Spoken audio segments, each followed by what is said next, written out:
E aí, pessoal, no vídeo de hoje eu vou estar continuando aquela ilustração do vídeo passado. Um dos inscritos até pediu pra gente estar trazendo aqui ela colorida, então eu não pude deixar de trazer, né?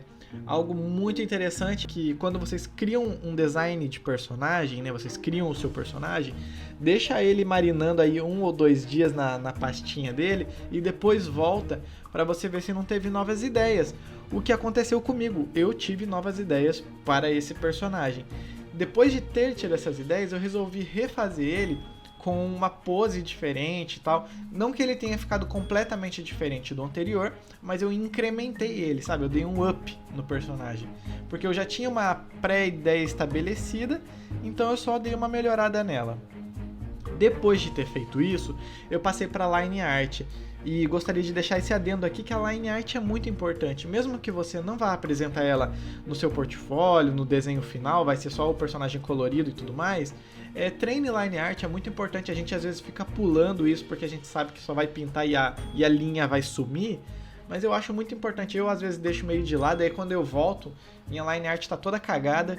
Então eu recomendo que vocês também não deixem de lado, tá? Sempre voltem a fazer a line legal para trabalhar o que? O peso na linha, que é no caso a espessura, sabe? A linha mais fina e a linha mais grossa. É muito importante você saber, porque ela dá a distância entre os itens, né? Por exemplo, a armadura ali, ela tem uma linha mais grossa embaixo, porque a armadura ela fica um pouquinho mais à frente, gerando uma sombra de contato. Então a linha mais grossa traz esse efeito de um material diferente ou de uma distância diferente. Uma linha mais fina, menor, com detalhamento, pode dar uma ideia de textura, entende? Ou se o objeto ele é mais cilíndrico, você fazer a linha curva vai dar aquela ideia de objeto cilíndrico, porque querendo ou não, a linha é o guia para o seu observador. Do ponto A ao ponto B, ela vai criar a forma, o formato, entende? Então é muito importante você saber trabalhar com linha e continuar treinando ela para ir melhorando cada vez mais. Eu não estava muito atento à minha linha no desenho passado, mas olhando o ArtStation e dando umas pesquisadas, nossa, bateu aquela tristeza de não ter feito uma linha mais caprichada, sabe? Então eu fiz ela bem melhor nesse desenho. Outra coisa é que eu fiz a arma do personagem separada dessa vez, tá?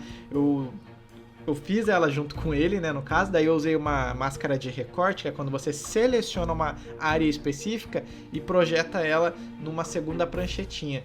E aí, numa segunda camada. E aí eu consegui fazer ela separado para ficar mais bonitinho. Eu passei para parte de colorir ele. Sinceramente, eu já tinha começado a tentar fazer ele em escalas de cinza, para depois fazer a seleção, para depois pôr a cor e fazer os ajustes. Mas, sinceramente, eu não estava com saco para fazer desse jeito, porque eu acho muito, mas muito chato fazer em escalas de cinza e depois colorir por cima. Eu acho que eu já falei isso em vários vídeos.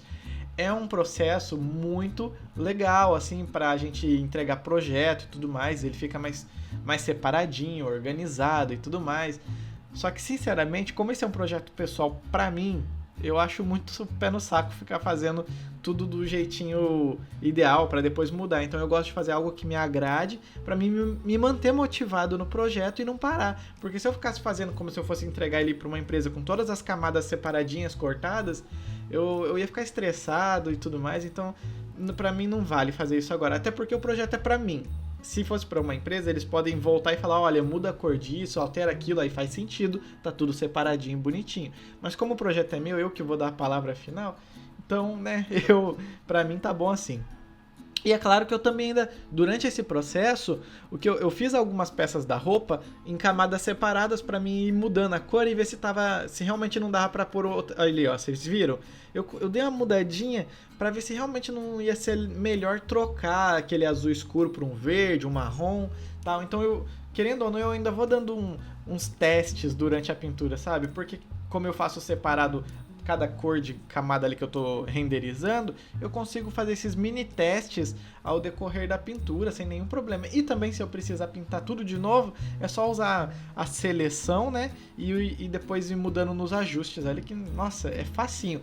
Porque como eu não tô fazendo em escalas de cinza, a cor por cima e os ajustes, aí eu consigo mudar tudo de uma vez só. Se eu fizesse com escalas de cinza, eu ia ter que primeiro desligar os ajustes, desligar alguns outros itens que eu tinha colocado, mudar a cor, depois mudar os ajustes, entende? E ele se torna uma escala de itens que você tem que ir mudando para a cor inteira mudar, enquanto quando eu faço assim direto, às vezes eu consigo mudar em um só clique ali, eu dou um Ctrl B, Ctrl U e vou mudando na paletinha de cores e muda tudo de uma vez. Então às vezes é até mais fácil por ser um projeto pessoal, lembrando disso. Projeto para empresa, gente, é tudo cortadinho, separadinho, bonitinho, porque se o cara da empresa mandar você mudar 15 vezes, vai dar trabalho. Tá? Então lembrem-se disso. Para você, tudo bem. Para a empresa, não. Tá? Para a empresa tem que ser certinho. Enfim, aí eu comecei a dar uma texturizada ali, coloquei as cores daquela, como que é o nome? Foice, né? Coloquei os itens da foice. Vocês vão até notar que ali na foice eu fiz tipo uma espécie de cavalo, né? Da cabeça de um cavalo meio que de ouro ali. Que eu achei bem interessante porque vai entrar na lore do personagem. Então eu falei, pô, vai ser legal colocar um crânio de cavalo ali de ouro e tal. Ah, e outro detalhe, eu comecei a colocar uns itens dourados assim, né, como se fosse ouro mesmo, porque como ele é um cavaleiro da parte da realeza, né, na história, acho que faz sentido ele ter itens assim que aparentam ser mais caros e mais, né, mais elegantes. Achei muito interessante isso. Outra coisa foi aquela faixa vermelha que eu coloquei na cintura, que é algo bem Assassin's Creed.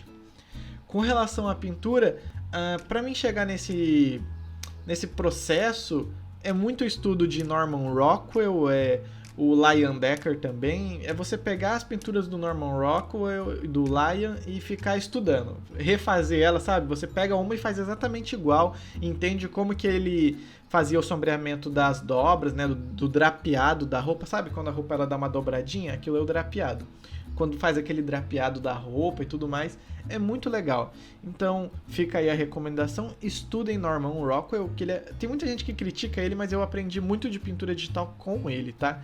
E outra coisa é também você entender os seus brushes, que é muito interessante. Eu peguei um pacote de brushes, não é tão recente, mas é de um dos artistas lá do Valorant, que é o Suki.